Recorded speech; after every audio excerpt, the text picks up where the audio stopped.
प्यारे बच्चों, maths second का 5वां सबक मुहद्दिदी इल्मे हिंसा यानी कोऑर्डिनेट ज्योमेट्री, इसका पार्ट थर्ड हम आज शुरू करेंगे, जिसमें हम एक्सरसाइज नंबर 5.1 का क्वेश्चन नंबर 3 शुरू करते हैं।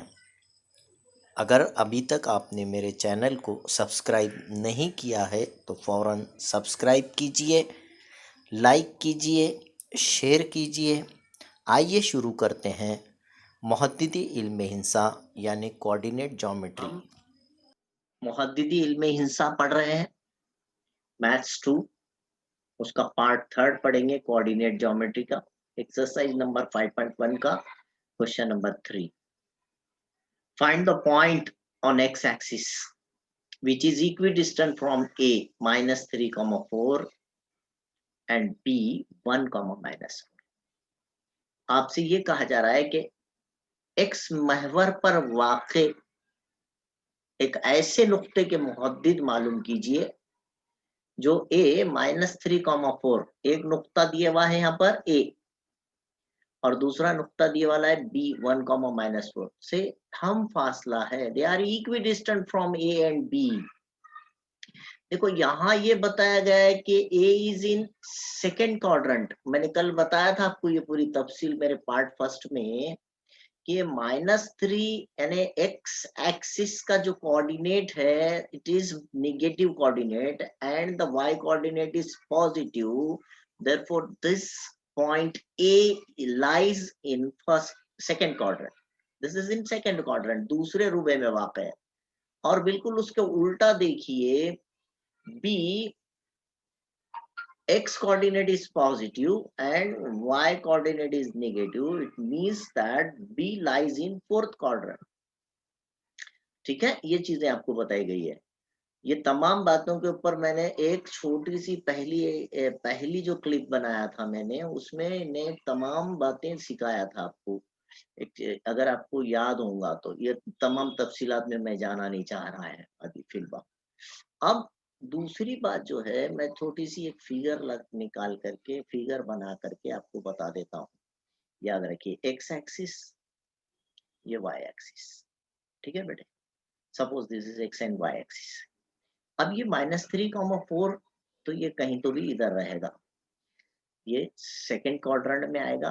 This is our second quadrant और इस सेकेंड क्वाड्रेंट के अंदर आपने यहाँ कहीं तो भी, यहाँ -3 रहेगा और इधर 4 रहेगा कहीं तो भी, है ना। सो -3, 4 लाइज हियर, यहाँ पर आ जाएगा। This is our point A. और फोर्थ क्वाड्रेंट में इसका उल्टा दिया है उसने, 1 is here and b is -4, ये -4 है आपका। तो ये यहाँ पर समवेयर है ना, -1, -4, दिस इज पी। मैंने तमाम चीजें बताया। इनका क्या बोलना है कि एक्स महवर पर किसी नुक्ते के मुहद्दिद मालूम कीजिए जो ए से भी उतनी दूर है और बी से भी उतनी दूर है। यानी यहाँ पर अगर सपोज हमने एक पॉइंट लिए, समझो ये पॉइंट पी है, ये पॉइंट पी है। मैं फिगर निकालने से जरा आसानी होती है बोल के बता रहा हूँ बेटे। हाँ, पी पॉइंट पी है जो ए से भी उतनी दूर पे है, फर्ज करो बी से भी उतनी दूर पे। तो हमको ये चीज पक्की मालूम है कि यहाँ पर y कोऑर्डिनेट 0 रहता, x एक्सिस के ऊपर बोला उन्होंने। एक्स महवर पर के नुक्ते का मुहद्दिद मालूम कीजिए। तो इसका मतलब जो नुक्ता एक्स महवर पर होता है, जो नुक्ता महवर पर होता है उसमें 0 होता है। अगर वो एक्स महवर पर है तो y कोऑर्डिनेट 0 रहेगा, अगर वो y महवर पर है तो x कोऑर्डिनेट। ये मैं पहले हिस्से में बताया ये सब, लेकिन हमको ये मालूम नहीं है कि पॉइंट यही है कहीं तो भी, है ना, कहाँ भी हो सकता है। बट ये बता दिया गया है कि it is on x axis, तो इसलिए यहाँ पर हम एक नुक्ता कुछ तो भी ले लेना। Suppose a, 0 is fix here, the value of y is 0 here, the y coordinate is 0 because it is on x axis. तो ये आप चीज समझना चाहिए। ये होने के बाद ये एक्स एक्सिस है हमारी, है ना। This is x axis and this is y axis. ये चीजें हैं, मैं ज्यादा तफसील में नहीं, एक रफ शक्ल बनाया आपके लिए समझने के लिए, ये हो गई बात। लेकिन यहाँ एक चीज और बता दी गई है, एक चीज और बता दी गई है, वो ये है बेटा कि ए से जो है पी का जितना फासला है, बी से भी पी का उतना ही फासला है। This this two distances are equal. उसने क्या बताया, यहाँ पर ये चीज वाजे कर दी गई है कि A P and B B are equal, they are equidistant from A and B, this point P is equidistant from A and B. तो इसका मतलब हमको ये कहा गया है कि ए पी और पी बी ये हमारे लिए मसावी है। देखो कैसा स्टार्ट होता है क्वेश्चन। तो आपने ये बात बिल्कुल समझ जानी चाहिए, यहाँ पर ये मेन इंपॉर्टेंट बात बता रहा हूं मैं बेटे, ये चीज ध्यान दीजिए कि जब कोई नुक्ता एक्स महवर पर वाक़ है तो उसका वाई कोऑर्डिनेट 0 लेना। इसका उल्टा सवाल क्या हो सकता है, कोई नुक्ता अगर वाई महवर पर है बोला तो आप एक्स की जगह 0 लेना। समझ गए मेरी बात? हाँ, 0 कॉमा बी बोल के ले सकते हैं आप, इस तरह से कुछ भी ले सकते हैं यहाँ पर कॉमा के बाद। तो ये हमारे इस सवाल में हमें ये कहा गया है कि पॉइंट पी, ये नाम नहीं दिया उसका, lies on x axis, it means that the y coordinate is 0। तो ये मैंने ले लिया। अब जब आप यहाँ पर इस तरह से लिख सकते हैं, दिस इज अवर, ये गिवन है, उसने सवाल में दिया। हाँ, तो हमने फर्ज कर लेना है, late P a comma 0 is equidistant from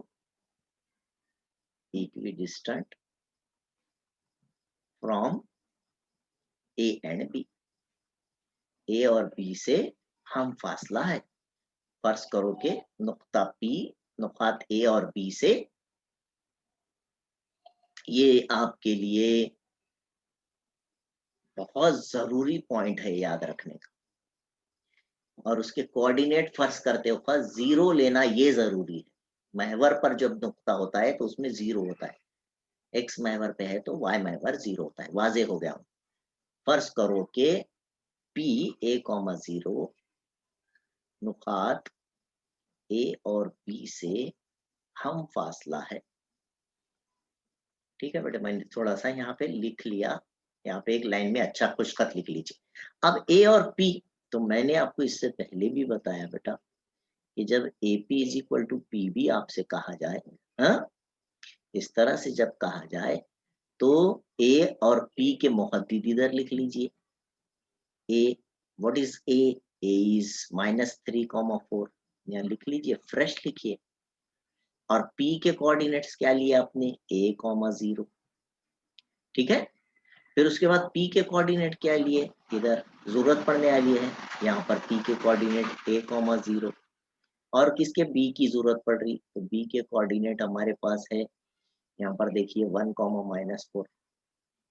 इस तरह से लिख लेने में क्या जाता, मैं बोलता हूँ इस तरह से लिख लिया जाए।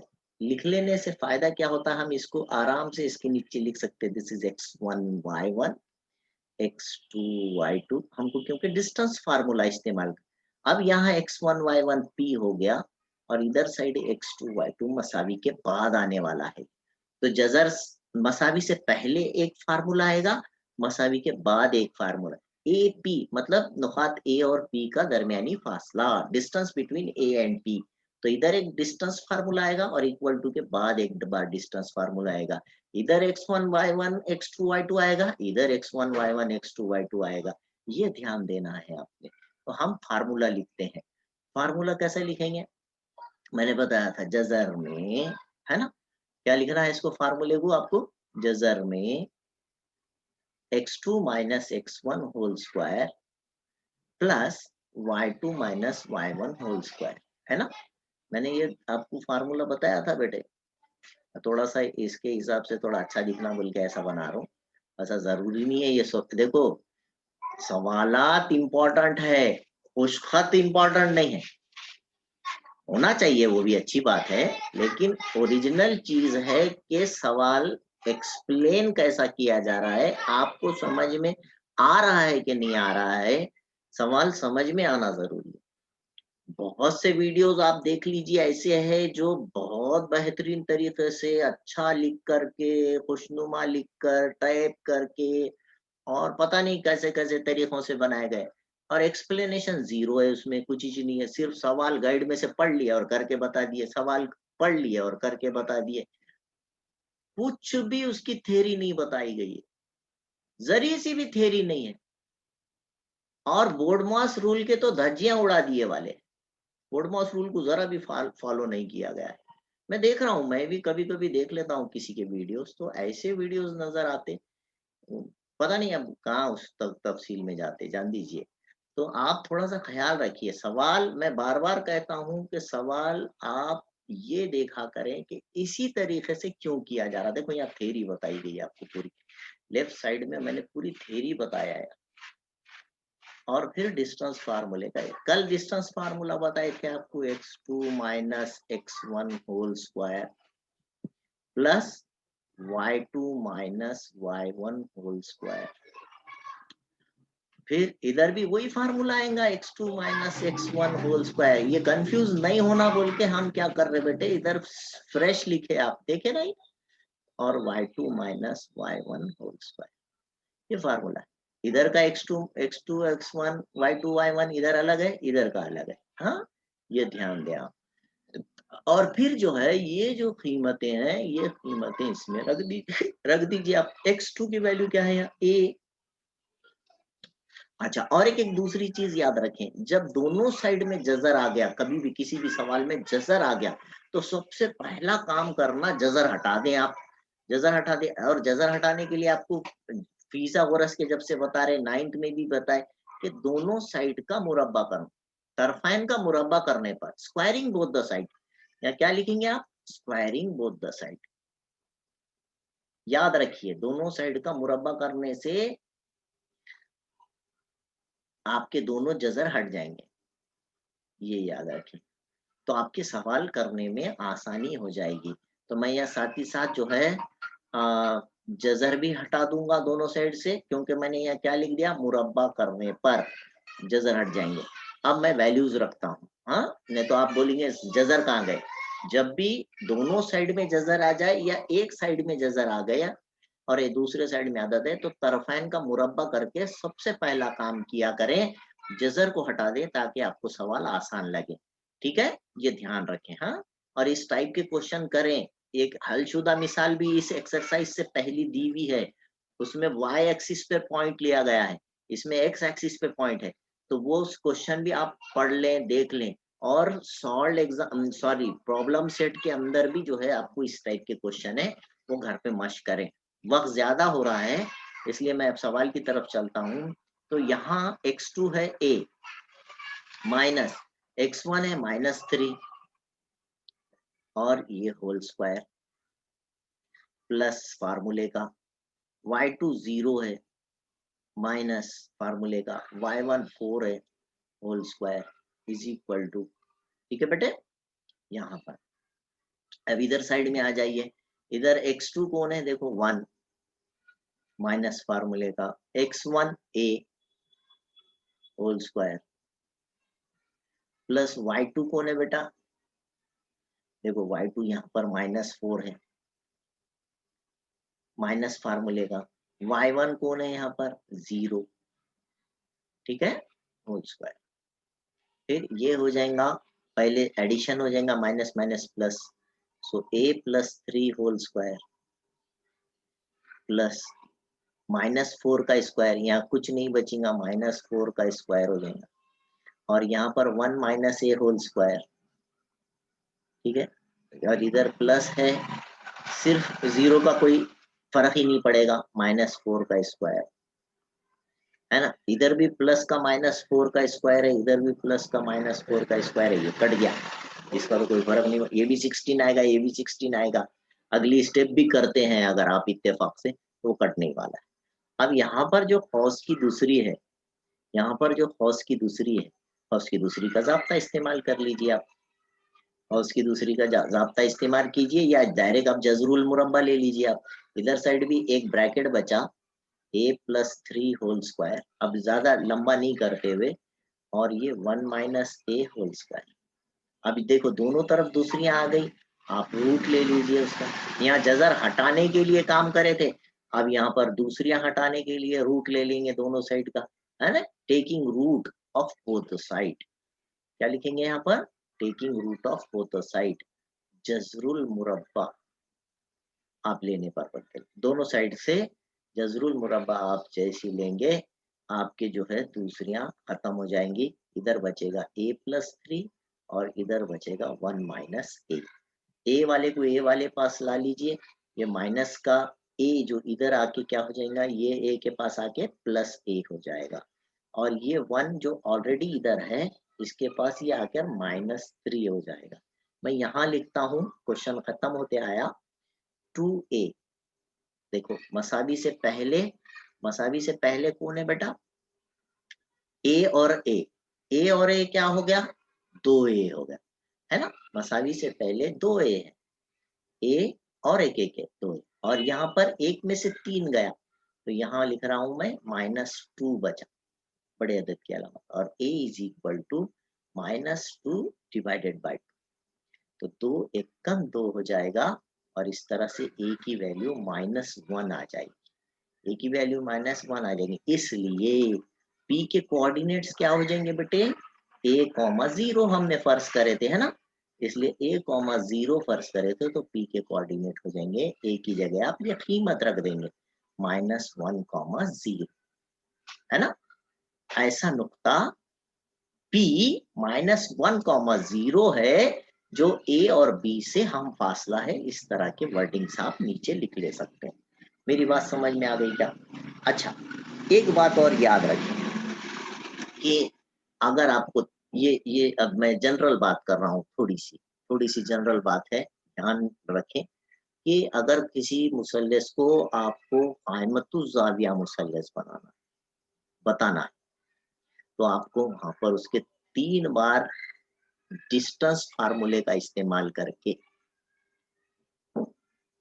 तीनों अजला की लंबाई लाना पड़ेगा, और तीनों अजला की लंबाई मालूम कर लेने के बाद सबसे बड़े जिले का मुरब्बा नंबर 1 डाल के छोड़ देना। हमने करे थे वहां आदादे सलासा के टाइम पे, याद आ रहा हुआ तो, पाइथागोरस ट्रिपलेट्स। बाकी 2 छोटे आदाद के मुरब्बों के मजमुए के बराबर होते, अगर होता है, अगर मसावी आता है, तो वो कायमतुज जाविया मुसल्लस होती है, राइट एंगल ट्रायंगल, है ना। ये हमारा पार्ट 4 रहेगा। अगला क्वेश्चन हमको राइट एंगल ट्रायंगल बताना है, ये आपको याद करना पड़ेगा, 9th में आप पढ़े थे वो देखना पड़ेगा। दूसरा जो है आपको मुतवाजिउल अजला किसे कहते हैं मालूम करना, पैरेललोग्राम। उसके बाद रोम्बस किसे कहते हैं, रोम्बस, समझ रहे हैं। मोयन किसे कहते हैं, वो भी आपको उसकी भी खुसूसियत याद रखना पड़ेगा। फिर चौथी बात, उसमें आपको अगर पूछा जाए कि मुरब्बा क्या है, तो मुरब्बे की तारीफ याद होना चाहिए, definition of square, equilateral triangle, all sides equal triangle के, वो बताना पड़ेगा। यानी कभी आपको ये डिस्टेंस फार्मूले को 3 बार यूज करना पड़ेगा, कभी डिस्टेंस फार्मूला 4 बार यूज करना पड़ेगा, कभी कभी तो डिस्टेंस फार्मूला 6 बार इस्तेमाल करना पड़ेगा। रेक्टेंगल बोला तो 2 ही बार इस्तेमाल करना पड़ता है ना। अगर किसी क्वाड्रिलैटरल के डायगोनल्स इक्वल बता दिए, if the diagonals of quadrilateral are congruent, then it is rectangle. अगर किसी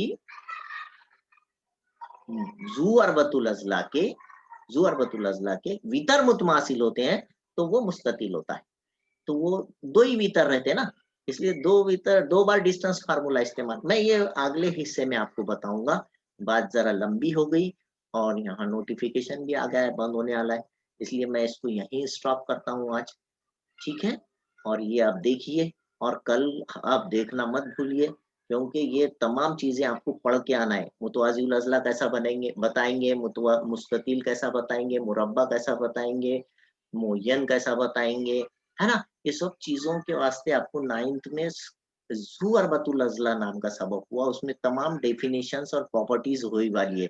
तमाम खसूसियात भी हुई हुई है उसकी, और तमाम जो है तारीफ़ात भी हुई हुई है। वो एक बार थोड़ा-सा सरसरी पढ़ लीजिए, वैसे तो मैं इंशाअल्लाह समझाऊँगा आपको, ठीक है? तो इंशाअल्लाह कल बाकी का हम ये करते हैं, मिलते हैं। तो चलिए, अल्लाह हाफ़िज़। अगर अभी तक आपने मेरे चैनल को सब्सक्राइब नहीं किया है तो फ़ौरन सब्सक्राइब कीजिए। Thank you. अल्लाह हाफ़िज़।